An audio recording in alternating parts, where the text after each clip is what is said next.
Needs a minute for me to come in and rub on him. Good boy. All right, we're going to do the same thing again. I started saying something. I want to make sure I really visit what I'm doing here. The first thing I'm doing when we're face to face is working on controlling his shoulder. And I do that by controlling this horse's nose. So I'm getting the shoulder to step away. Okay, then I'm going to ask him to step forward. Okay, there's that opposition. Okay, that's not going to work, buddy.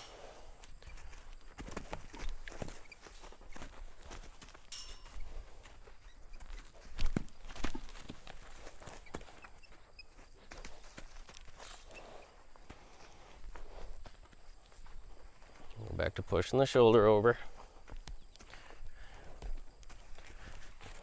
There, and forward. Good. There it goes. So instead of being defensive about that hind end, we want him to be confident with it. And to help build his confidence, we need to teach him that a push like that means forward. It doesn't mean he needs to be afraid of it. Okay. Again, I'm very active with this rein when it comes to talking to the hindquarters there. So I ask the hindquarters here to step out. I'm not necessarily asking him to stop. I just want control of his hindquarters.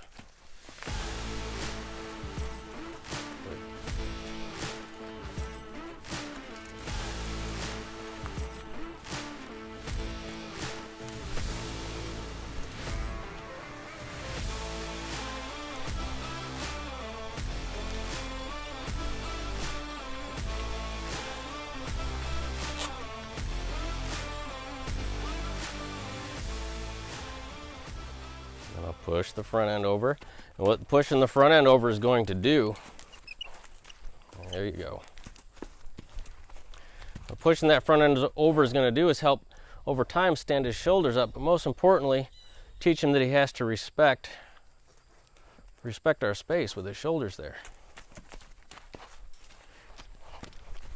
Especially if something's going to scare him and we're in close vicinity, and really this goes for any horse. If we're in close vicinity to a horse and something scares them, we don't want them thinking they can spook through the center of us. Right? We want them to know that they have to go around us like you're a tree. Right? They're not going to spook through the tree. They're going to spook around it.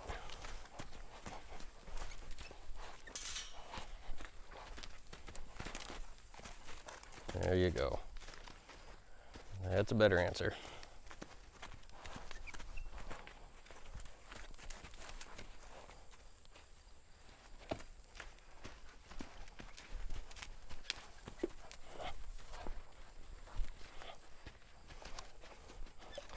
So right there, I'm not going to allow him to leave or get heavy on my hand. I'm going to very actively take his hindquarters away through the use of that, what we're going to call the rein. Okay. Send the nose, good. There you go, good boy.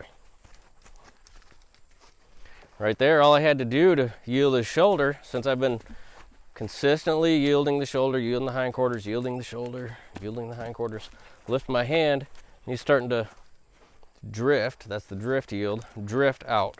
Where he gets light on that inside shoulder, he stands up, and he yields his shoulder out and away from me. Okay, these good habits that need to be put into your horses very early on. Good.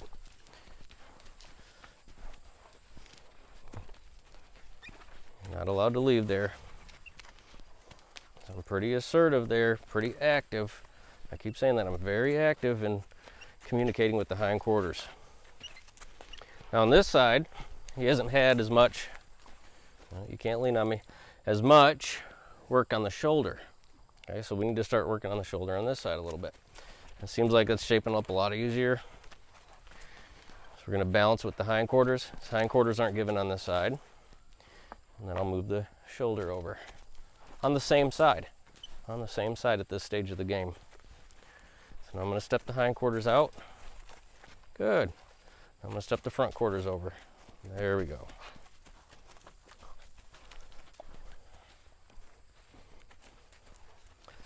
There we go.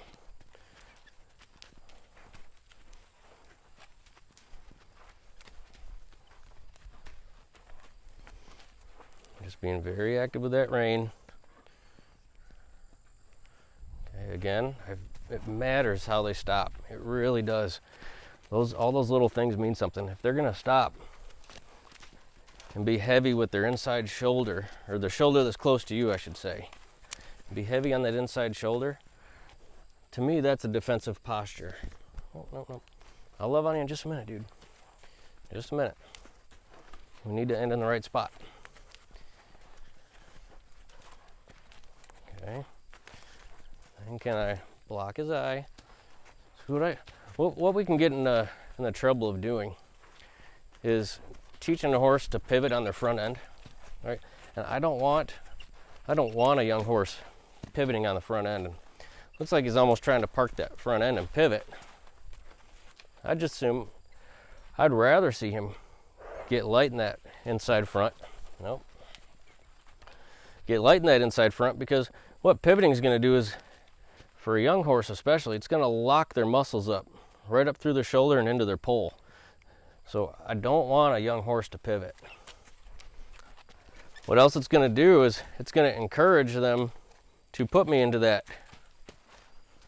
defensive posture. And the mind, body, and emotions work together. The mind, body, and emotions work together. So if he's in a defensive posture, his mind and emotions can become defensive. All right, so I'm very particular with how that stop looks. Okay, that's better. Okay, he doesn't have to come to a stop, but he started to find it. He's not allowed to leave there, but he started to find it in a softer, a mentally, emotionally, physically softer way.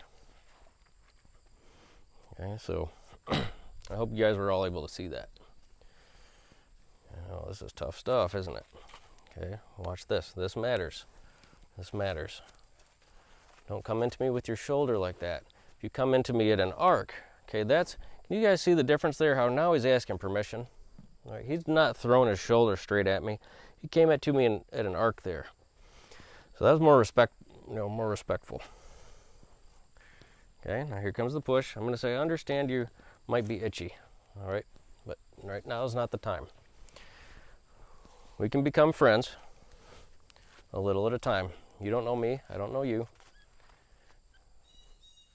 Okay, right there.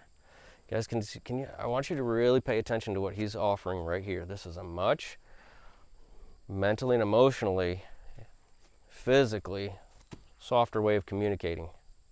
All right. The body language matters. Good boy. Good boy. Okay, there the nose left and the tip of the shoulder came to me. That matters. That very much matters. He may not intentionally be getting defensive there, but the mind, body, and emotions quickly will work together, just as they do for you. Good. Hey, that was nice. What a good boy. So we haven't even taught this horse how to circle or lunge yet, but you can see by how he's shaping up, with the nose in, swinging the shoulders, starting to step under with just these very simple things. He's already getting set up for leads. Lead changes, turning on the haunches, relaxation. We're shortening the flight line. We're teaching him to be able to handle energy. That's one of the biggest things. You know, when the stick touches him, that's a little bit of energy. That's a little bit. He needs to handle that, not react to it. And eventually have that be the default for relaxation instead of being defensive. So all these things we're killing with just one little stone. Doesn't even feel like we're training leads and lead changes and not falling in on a circle, but this is where it starts. You guys have all seen people do it. I know I'm guilty of doing it in my past, where we point our hands out to the side and we cluck and we start spanking to get them to go. Right? Even if it's quiet, you know, it can be super quiet like this. You know, but what that does, the big mistake there, doing that without teaching the proper yields, what that does is it pulls their weight all on their inside front. Now you're ruining your turns. Now you're ruining your leads. Now you're ruining your lead changes. Now you're ruining your lateral maneuvers. They're falling into the circle because we didn't teach them the right things at the right time. These habits matter. What you do matters. Okay, reach for him there. That's an energy test. That's enough to startle him. Reach for him. Reach for him. I call this reaching out. Or you'll hear me call it an energy test. Reaching out. Okay, I know you're itchy, but we're not that close yet. You've only known me for a day. Okay. Move the front end over. Send him forward. Very good. So we're getting pretty close to the end of the session. His whole mental and emotional state's starting to change. I want to test him out on this right side. Just a little bit more. Much better.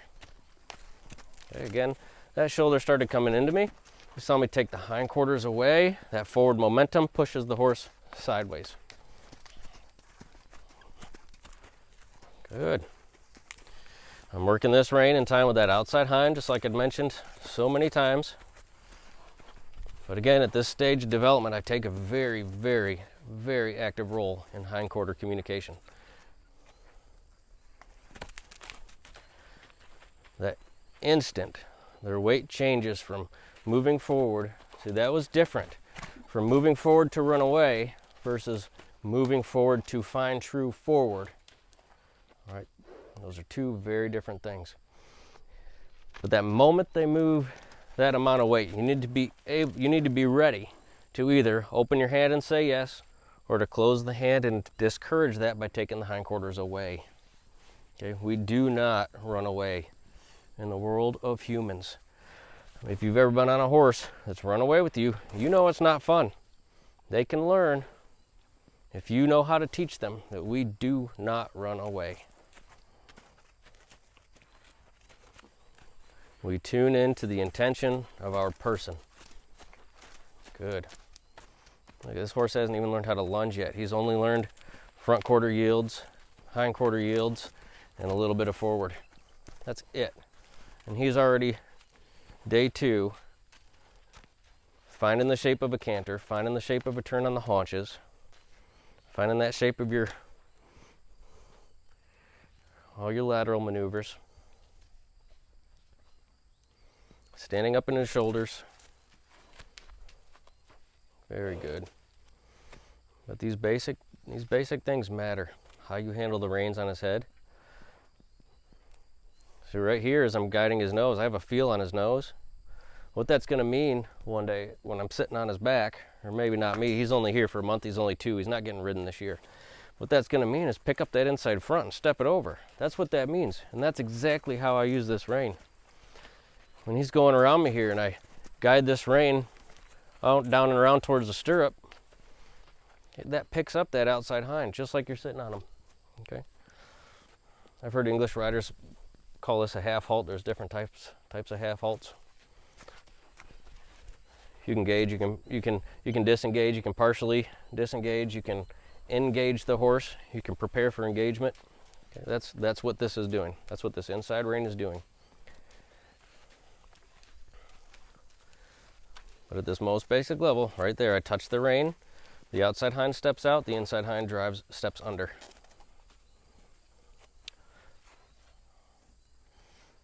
Okay, from this position, I'm not in a safe position to talk to the front end to send the other direction. So I'll talk to the front end to create that shoulder yield, or I call that the pocket. The pocket meaning that arc between the horse's chin. Right there, the arc between the horse's chin and the shoulder. Where that inside front is light, it's ready to be elevated for a lead. It's ready to be elevated for a turn, for a crossover. On this side, see if we can. Yeah, he's starting to learn. Wait, don't run away. Don't run away. go forward. Two different things. Running away is not forward. Just like sucking back. When a horse sucks back or pulls back or they set, that's not backwards. That's running away in the direction of the tail. A forward yield is not running away. They're very different. We don't allow running away. We allow forward.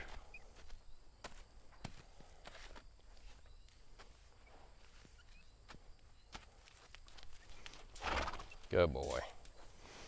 All right. So we're gonna get to him. Yeah, I think this feels like a good spot to stop. He's about emotionally, mentally had enough. That shaped up a lot better than yesterday, but again, today's just day 2.